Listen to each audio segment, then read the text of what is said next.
Welcome to The Faithful Steward. This is a podcast all about sharing biblical wisdom and practical insights in order to help church leaders pursue and teach financial freedom as part of Christian discipleship. We believe this is a spiritual conversation, and this is a place where the church needs to lead the way in order to move our communities forward in how we steward God's resources. I'm your host, James Lenhoff, and I am so passionate about this conversation and helping leaders have the confidence to step into it. We believe that if we help people thrive financially and grow spiritually, it changes everything. And I am so excited to join you on this journey. This podcast is brought to you by Good Sense. If you'd like more information about what we're up to, you can go to our website at goodsensemovement.org. All right, let's get started with today's conversation. All right, so quick recap of where we've been and where we're going to go today. We've been walking through the 6 weeks of our content that we teach through our Freed Up app. We talk about being a faithful steward. That was week 1. And then we stepped into the fact that a faithful steward is a diligent earner and a prudent spender. And then we've been breaking down that prudent spending, starting with the fact that a prudent spender is a generous giver first, and a wise saver, and a cautious debtor. And so today we're going to talk about being a wise saver. What does it look like to be wise in our saving? You know, when we think about saving, a lot of times in the Christian context, we tend to think that saving is something that we shouldn't really over-focus on, that we don't really want to end up being wealthy. There's a lot of times a guilt or a sense of shame around accumulating and having wealth, that somehow we did it wrong, or that by default, that means that we're being greedy. And part of the reason why I think that happens is because when we accumulate a lot of wealth, sometimes we get to a place where we define our identity by our wealth. We get our security from our wealth. We get our status and our sense of significance from our wealth. And so it's not surprising that that actually is something we fear. It's not something that we want to end up tripping into. And so there's this push-pull problem that we end up with a lot of times in the Christian context. One is the push of the world saying, you should have as much as you can get. We all are scrapping and fighting for limited resources. We should all hoard and protect ourselves and accumulate as much as we possibly can. And you should live life to the fullest. You should have all of the stuff and the experiences and all the extravagance that wealth can bring. And on the other side, you have the pull, which is the church a lot of times saying, oh, don't get there. Don't go too far into that space. Don't end up being a greedy, wealthy person. We have teachings that are difficult from Jesus, like the idea that it is harder for a rich man to enter the kingdom of heaven than it is for a camel to pass through the eye of a needle. And so we are afraid a lot of times of becoming that rich person. And I think that's right. I think we should be really cautious about that, but that doesn't mean we shouldn't save. That doesn't mean we shouldn't be intentional about our saving. A wise saver preserves some of the resources that God has asked them to manage in order to be prepared for future obedience. We want to be in a place where we think of our savings as the empowerment, the ability for us to step into obedience in the future. One of the problems that comes with not saving is that we tell ourselves we can't give generously, we can't obey in releasing some of these resources for the kingdom because we need it. We've undersaved, we're underprepared, we need to hoard and protect it as much as we can, where if we've saved in a way that is wise, then we feel more confident, we feel more comfortable, we feel steady and consistent in our approach to our money.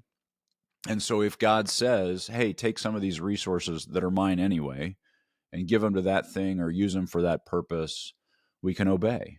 And so I like to think of saving as preparing ourselves for future obedience. One of the most important aspects of that, though, is that all of those resources that we've saved are still the master's. They're still God's resources. They're not ours. And so even though we may have earmarked them for the future, we may have set them aside, they are still his and are subject to whatever he asks us to do with them. The tipping point for me in wise saving is when we move into a place where we're finding our security, our identity, or our significance in the money that we've saved and the wealth that we've accumulated. That is when we have started to move into a selfish saver, a saver that is really most motivated by their own desires, their own pleasure, their own security, their own safety. That is the tension that we need to avoid. And so when we think of what Jesus taught about this, one of the parables that immediately comes to mind a lot of times is when he talks about the man who built bigger barns, bigger storehouses. We use that conversation a lot when we talk about stewardship in the church, that people shouldn't be building bigger barns, which a lot of times we translate into they shouldn't be building bigger houses, they shouldn't be driving nicer cars. The bigger issue in that story that Jesus is really trying to drive home for us is it's not that the person had barns. He had storehouses to begin with. It is wise to save. It is reasonable to put aside some of these resources and be prepared for the future. That makes sense. We don't need to be ashamed of it. We don't need to be afraid of it. The problem is, in Jesus' story, that this man decided at some point, because of the abundance that he was experiencing, that he would keep all of that for himself and build bigger barns, bigger storehouses, so that he could tell himself, soul, you have ample goods stored up. You are set. You don't need to worry about anything. You find your security in your wealth, and now you can eat, drink, and be merry.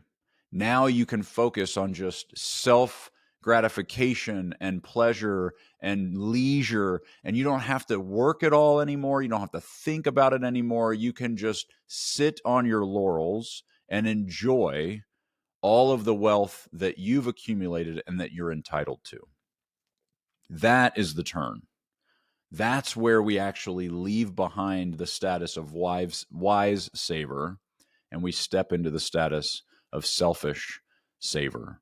When we get to a place where the money that we have tells us we can check out, we no longer need to be adding to the kingdom, multiplying for the kingdom's sake. We can just become self-indulgent. That's when we have crossed that line. And that's what Jesus is trying to tell us in that story. It is reasonable and wise to save until we've crossed the line to where it's no longer about our future obedience. It's about our future selfishness. So, in that context, what's the limit? How do we think about those lines? Where do we get to that point? Well, that is really hard for us to define in a global sense. I think the goal we need to have as we're approaching this conversation with our communities is that we need to teach them to pay attention to what they're thinking about when it comes to their money, their wealth. As they're beginning to save and as they're starting to see their net worth grow, they can start to tip into that sense of, oh, I'm almost done. I'm almost to a place where I don't have to be productive anymore. I don't need to engage anymore. I can completely disengage and focus on self-indulgence and pleasure. If the goal is to get to a retirement state that involves nothing but self-indulgence, I think we're missing the point. I don't think God is calling us to just eat, drink, and be merry. I think God is always calling us to link arms with him and be part of the work he's doing for his kingdom. And so when we get to a place where our wealth is giving us a sense of confidence and security that we can check out and focus on ourselves, and that we're entitled to do that because we've worked so hard and we saved so well, those are the stories that start to send us down the wrong path. And so it's really less about a dollar amount, because I think that's really dangerous to put some sort of cap on the wealth that God ultimately gives us to steward. The bigger issue is that no matter how big that number gets, no matter how far we move down this path of net worth accumulation, The bottom line of it is 100% of it is always God's, always. And its purpose is to be set aside for our future obedience, for our future decisions to step into the work that he's asking us to do. So it isn't about a number. It's about a mindset. It's about a sense of purpose and service. And that is what we can focus on as we think about how we save and how we want to approach saving. You have crossed that line when you no longer have a purpose for the money that you're saving. When you can't point to those resources and say, I know why I'm keeping them. I know what I'm using them for to be prepared for. And instead, I'm just throwing it on a pile that just continues to get bigger. If that's the case, then we really need to start thinking about how do we give those resources away? How do we step into more generosity beyond what we've been doing in order to really release those resources into the kingdom? It is reasonable to be prepared. It is unreasonable to hoard. So let's talk about how we're going to think about saving. This runs the spectrum from somebody who is just trying to get to where they have a little bit of breathing room, all the way to somebody who is accumulating and growing their net worth at a rate that they're not going to outspend, and they need to start thinking about generosity. Those are that's the population of your church, right? People who are barely getting by and are struggling to make ends meet and are just trying to get to where they're not dipping into debt to fix the car when it breaks. All the way up to people who have probably tipped over that line and are starting to find their identity and their status and their sense of worth in their net worth. So, at the beginning, when we're talking about that first stage, our primary focus is to get to some level of emergency fund. The way that we think about the emergency fund is we want somebody to have at least 2% of their annual income as a household set aside, ready to go. That is a minimum. That is just getting to a place where we have some flexibility to absorb the curveballs that life is going to throw at us. One of the reasons why that's so important is because we need to be able to respond to those demands without it blowing us up. We need to have enough margin in our life to be able to absorb some of those extreme stressful moments without it sending us off a cliff into financial oblivion, right? I talk about this idea of a resting heart rate, that's really where we want to be in our finances. We want to have the ability to be steady and confident and peaceful, but we recognize, just like with our heart, sometimes we have to go climb a flight of stairs or we have to go run a lap, and our heart can respond to that demand, that stress, that temporary tension in order to meet that demand for that period, and then it returns back to resting heart rate. That's what our finances should feel like. Our saving is what allows us to do that. Our saving is what allows us to meet those short-term demands and then return back to a place of peace and steadiness. What I see often is that families are running at max heart rate all the time. They are living right up to their knife edge. Their life is absolutely pinned to their income. And if they have an extra sick day that they don't get paid for, or they have a car breakdown, or the air conditioner goes out, or they have some sort of repair that they weren't anticipating, it absolutely blows them up because they can't take it. They've been running at the absolute maximum stress level because they're right at the edge with no margin. This emergency fund savings is that minimum level of margin. What we ultimately want to get to, though, is that we would have somewhere around 90 days worth of net income. So think about 3 months worth of your paycheck, your net paycheck, not your gross, what you actually see come into your checking account. That is a level that gives you quite a bit more flexibility, quite a bit more steadiness, and it is what you're relying on to deal with the fact that months are different, that things happen seasonally. There's flexes in what is more expensive and less expensive. Things like utilities move up and down based on the season of the year that we're in. Those kinds of things need to be absorbed and recovered through that 90-day net. And when we think about that window of saving, our priority is get that emergency fund done right now, whatever it takes. Cut back, get to a place where you're living on as little as possible in order to absolutely prioritize that minimal level of margin. And then you can start to build that safety net up over time. But we don't want to build that minimal level of margin slowly, because it's going to continually be eroded by the fact that we keep having curveballs thrown at us. And so we need to really focus on getting those minimal levels in place. And that is that short-term saving, protective kind of saving that gives us the ability to not freak out, to not panic, to not react to short-term demands by stepping out of obedience. One of the things I see all the time is that people will be minimally saved in that emergency kind of context. They have very little saved. And so when something happens, the first thing they stop doing is being generous. The first thing they do is cut back on any of their giving or any of the things they're supporting or their tithe. They're stepping out of that obedience in order to protect themselves because they've been living their life too high. They've been running themselves right up to their income level. Those are things we need to make sure we avoid doing. We don't want to step out of the obedience of generosity because of a short-term stress. That's what that short-term saving buys us, continual obedience.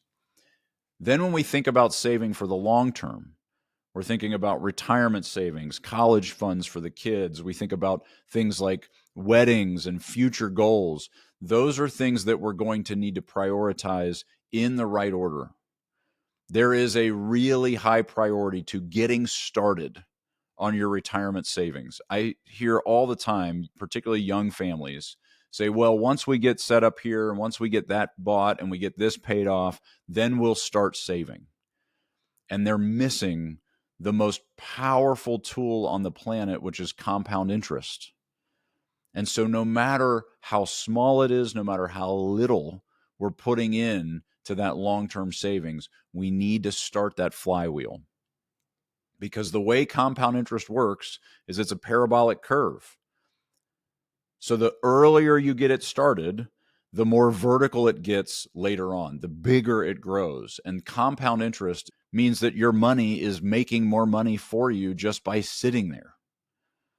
You know, one of the hardest things about being a wise saver, and really one of the hardest things about money, is the having of it, is just letting it sit there, letting it do its thing, not immediately thinking of all the things we could do with it, not letting our brain run wild with what we could buy with what we've saved. One of the most important disciplines that a wise saver builds over time is that muscle of being able to let the money be there, to not do anything with it, to just have it and be ready to be obedient with it, but not be constantly thinking about what it could buy you. That is such a dangerous conversation that we have with ourselves all the time.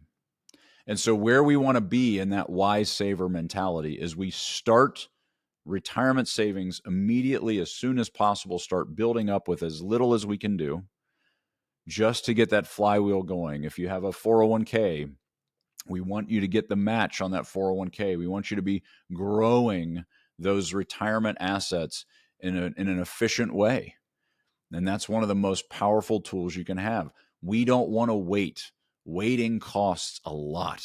It means you have to save 2 or 3 or 5 times more money to end up with the same amount than it would have cost you if you'd have started earlier. So as soon as possible, we need to just get going on some of that stuff.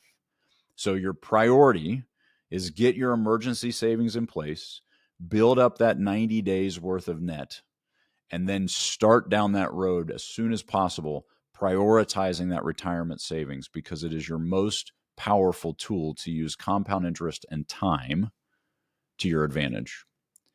Once we've built a net worth is just a financial term that we need to get comfortable with as a church. If you take what you own minus what you owe, that's your net worth. It's not that fancy. It's not that complicated. It's also not a statement of what you as a human are worth. It is just simply a financial measure. And the thing that's so important about net worth is that that measure gives us a really good indication of whether you're being healthy or not, whether you're being a wise saver. Your net worth over time should be going up. It goes up by you saving, and it goes up by you paying debt down. Those are both, two sides of the same coin. That net worth coin, accumulate and pay down debt, both make your net worth go up over time, right? And so when we think about people who have accumulated a lot, that have built a big net worth, now we're in that place where we need to start to think about that lifestyle cap. We talked about the lifestyle cap briefly in the spending conversation, where we're saying this is enough, this is satisfaction, this is contentment, this is what we're choosing. Built into that lifestyle cap should be, and this is our reasonable amount of saving for our retirement, for our financial priorities, for our goals, and we've built all that into our cap, so that we have this clarity that when assets come in, income comes in, resources grow beyond what we said we needed, we can be really confident and really aggressive with our generosity because we know we're okay. One of the reasons why we see people over accumulating is simply because they haven't drawn those lines. They don't know what a reasonable amount to save is for retirement, and so they just save everything. They haven't drawn any of those lines and boxed that in, and so it leaves them with this situation of just accumulating because they don't have any other ideas for it, and they end up growing their net worth simply because they oversave and they don't step into generosity because they're not confident that they can. We really want to help people who are over accumulating to draw those lines, to define with a financial planner, someone that they're working with, define what is adequate, what is enough, what is a reasonable storehouse, to go back to that parable that Jesus shared with us. And then how do we avoid building bigger barns simply because we don't know what else to do with it? If we get to a place where we've drawn those lines and said, this is adequate, this will be enough, then that extra can be released into the kingdom work immediately. We're not sitting on it and just letting it accumulate for no reason. We can deploy it in the places where the master is asking us to send it. And so we need to have those conversations, not about what is the end goal, what is the end target for retirement. That is not the job of a pastor. Our job is to call people to the confidence and to the courage to step into giving that abundance away now. This is still a spiritual discussion. It is about us knowing where we've tipped into a selfish saver. We've tipped into this self-focus that's rooted in security and safety and self-protection and self-indulgence. We are in a place where we can show people the beauty of linking arms with the King of the universe to do the work his kingdom is up to. If we're willing, wise savers have adequate storehouses that are full of God's resources, and we are ready to obey the master in whatever he asks us to do with his resources that we've set aside intentionally for the purpose of obedience in the future.